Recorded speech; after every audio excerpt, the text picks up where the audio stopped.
Hello everyone! Welcome to Eundo's Book Club. Remember, one day, one book. Now let's get started.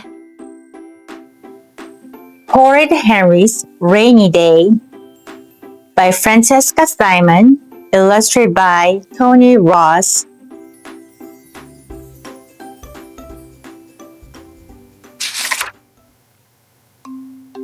Chapter 1. Horrid Henry was bored. Horrid Henry was fed up.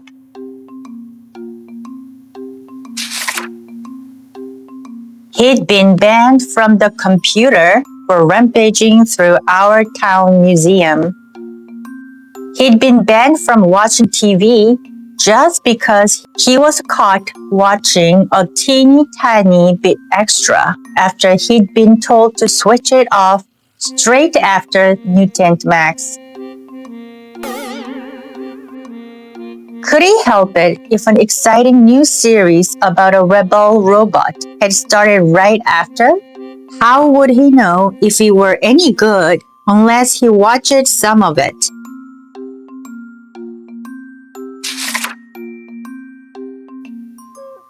It was completely unfair and all Peter's fault for telling on him. And Mom and Dad were the meanest, most horrible parents in the world.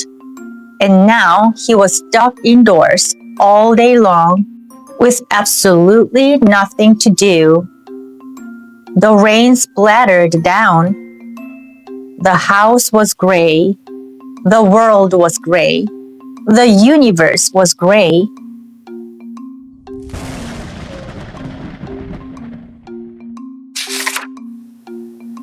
I'm bored, wailed Horrid Henry. Read a book, said Mom. Do your homework, said Dad. No, said Horrid Henry. Then tidy your room, said Mom. Unload the dishwasher, said Dad. Empty the bins, said Mom.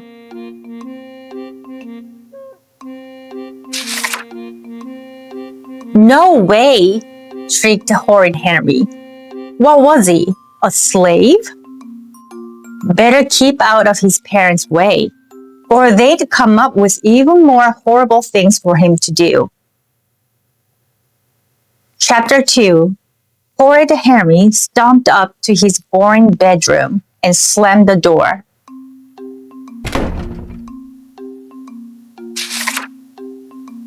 Ugh!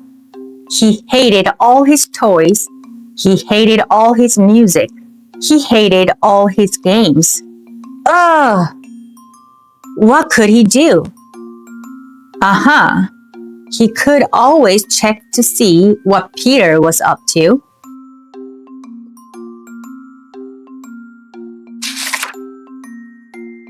Perfect Peter was sitting in his room, arranging stamps in his stamp album.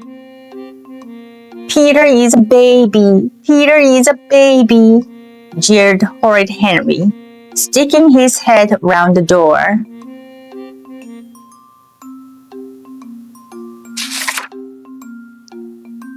Don't call me baby, said Perfect Peter. Okay, Duke of Poop, said Henry.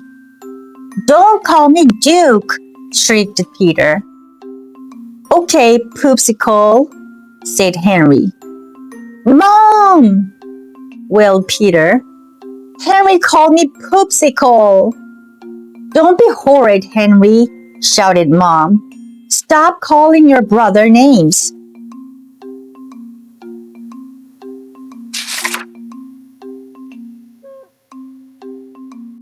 Horrid Henry smiled sweetly at Peter. Okay, Peter, 'cause I'm so nice. I'll let you make a list of 10 names that you don't want to be called, said Henry. And it will only cost you £1. £1? Perfect Peter could not believe his ears. Peter would pay much more than that never to be called Poopsicle again. Is this a trick, Henry? said Peter.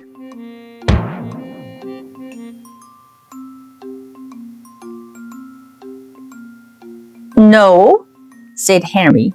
How dare you? I make you a good offer, and you accuse me. Well, just for that.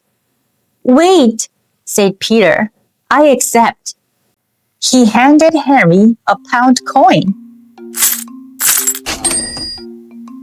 Chapter 3. At last, all those horrid names would be banned. Henry would never call Peter Duke of Poop again.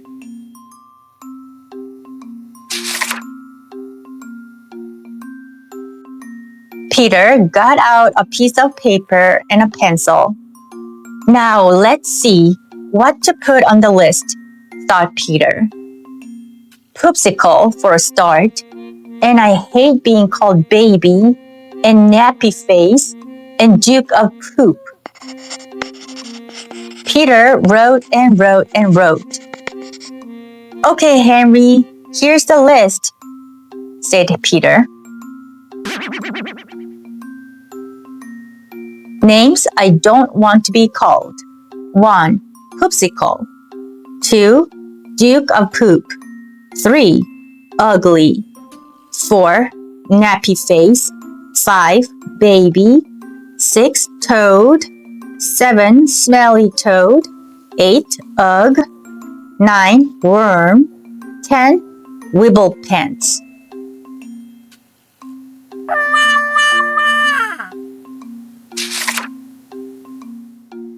Horrid Henry scanned the list.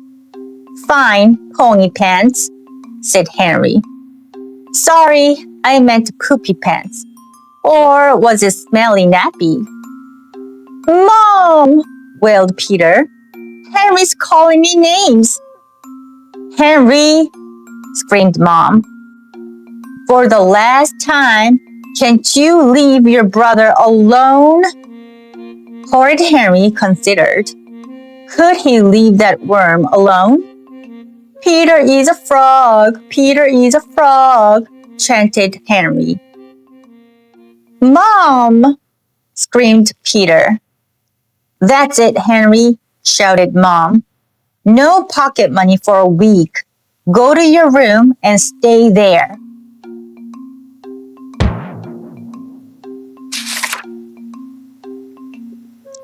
Fine, shrieked Henry. You'll all be sorry when I'm dead. He stumped down the hall and slammed his bedroom door as hard as he could. Why were his parents so mean and horrible? He was hardly bothering Peter at all. Peter was a frog. Henry was only telling the truth.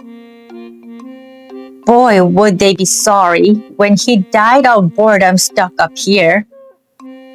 If only we'd let him watch a little extra TV, Mom would wail. Would that have been so terrible?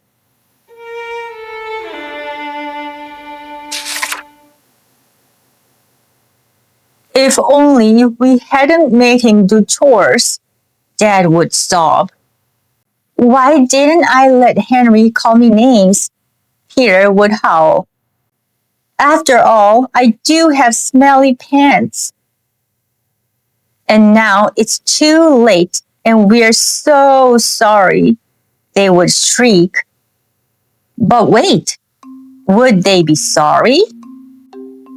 Peter would grab his room and all his best toys.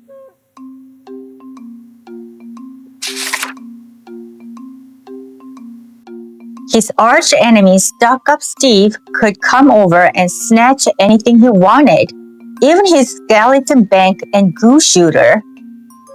Peter could invade the Purple Hand Fort, and Henry couldn't stop him. Moody Margaret could hop over the wall and nick his flag.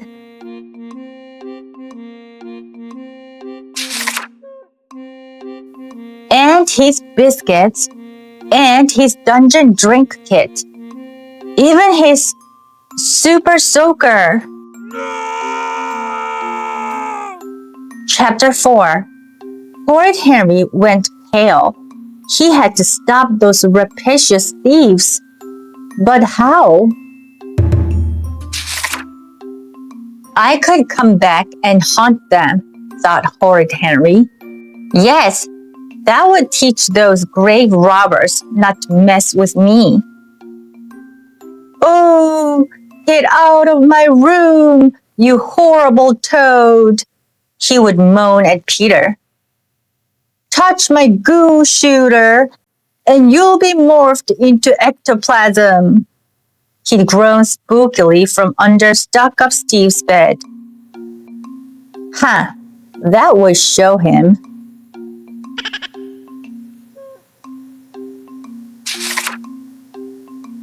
Or he'd pop out from inside Moody Margaret's wardrobe. Give Henry's toys back, you miserable slimy snake, he would rasp. That would teach her a thing or two.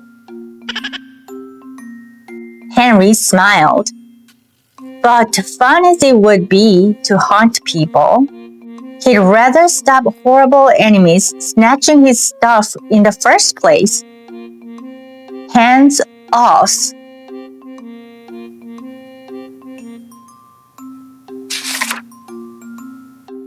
And then suddenly, Horrid Henry had a brilliant, spectacular idea. Hadn't Mom told him just the other day that people wrote wills to say who they want to get all their stuff when they died? Henry had been thrilled. So when you die, I get all your money. Henry beamed. Wow.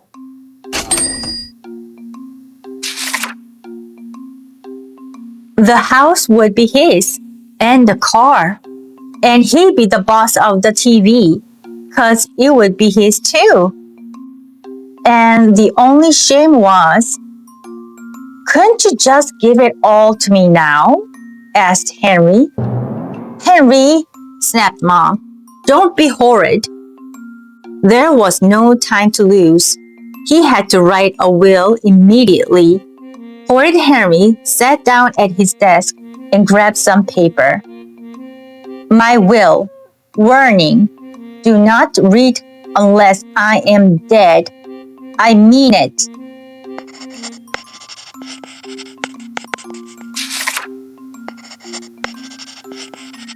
If you are reading this, it's because I'm dead and you aren't.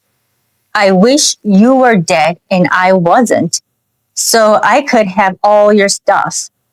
It's so not fair. First of all, to anyone thinking of snatching my stuff just 'cause I'm dead, beware. Anyone who doesn't do what I say will get haunted by a bloodless and boneless ghoul, namely me. So there. Now the hard bit, thought Horrid Henry. Who should get his things? Was anyone deserving enough? Peter, you are a worm, and a toad, and an ugly baby nappy face, smelly Ugg wibble pants popsicle. I leave you. That toad really shouldn't get anything. But Peter was his brother after all.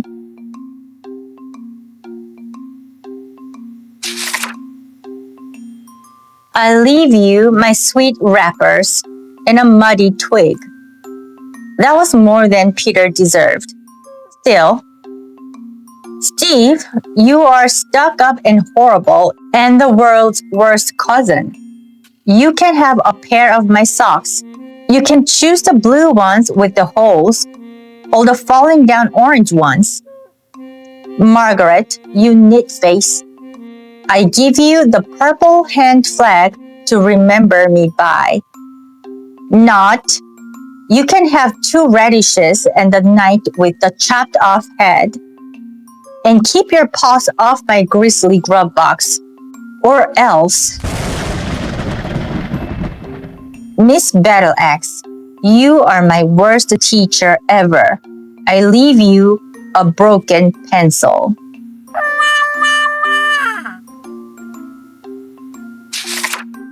Aunt Ruby, you can have the lime green cardigan back that you gave me for Christmas. So far he wasn't doing so well giving away any of his good things. Ralph, you can have my goose shooter, but only if you give me your football and your bike and your computer game slime balls.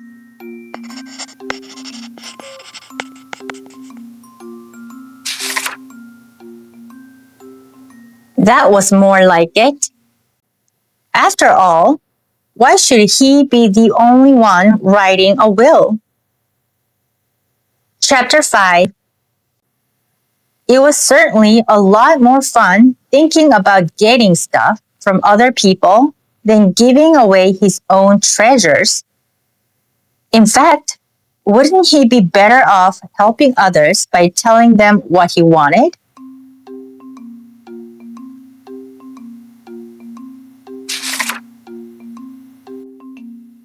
Wouldn't it be awful if rich Aunt Ruby left him some of Steve's old clothes in her will, thinking that he would be delighted?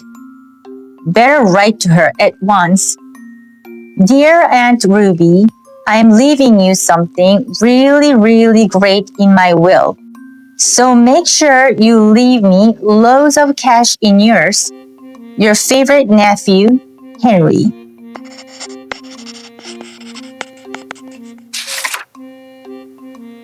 Now, Steve. Henry was leaving him an old pair of holly socks. But Steve didn't have to know that, did he? For all Henry knew, Steve loved holly socks. Dear Steve, you know your new blue racing bike with the silver trim? Well, when you're dead, it won't be any use to you, so please leave it to me in your will. Your favorite cousin, Henry. P.S. By the way, no need to wait till you're dead. You can give it to me now.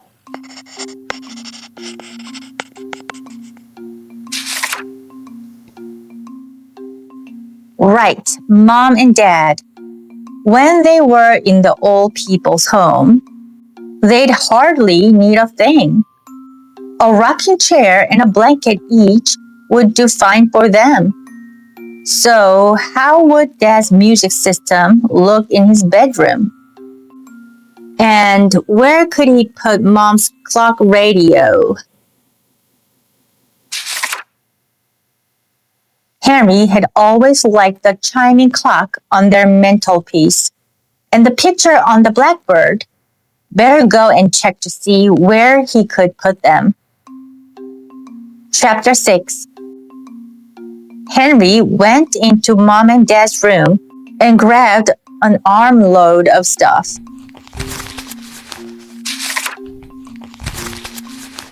He staggered to his bedroom and dumped everything on the floor, then went back for a second helping. Stumbling and staggering under his heavy burden, Horrid Henry swayed down the hall and crashed into Dad. "What are you doing?" said Dad, staring. "That's mine." "And those are mine," said Mom. "What is going on?" shrieked Mom and Dad. "I was just checking how all this stuff will look in my room when you're in the old people's home," said Horrid Henry. "I'm not there yet," said Mom. "Put everything back," said Dad. Horrid Henry scowled. Here he was, just trying to think ahead, and he gets told off. "Well, just for that, I won't leave you any of my nights in my will," said Henry. Honestly, some people were so selfish.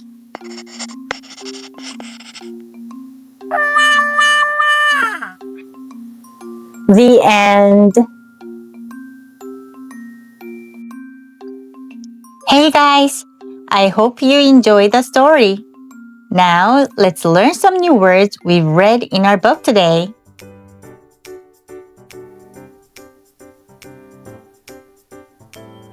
Bored, bored. Call names. Call names.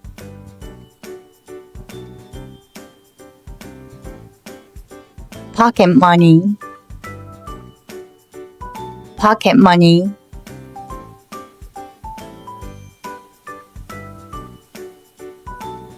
Will. Will.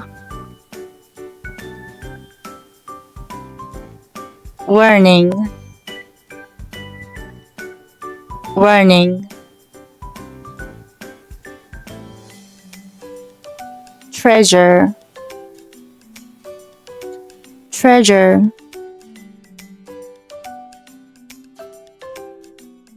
Die. Die. Selfish. Selfish.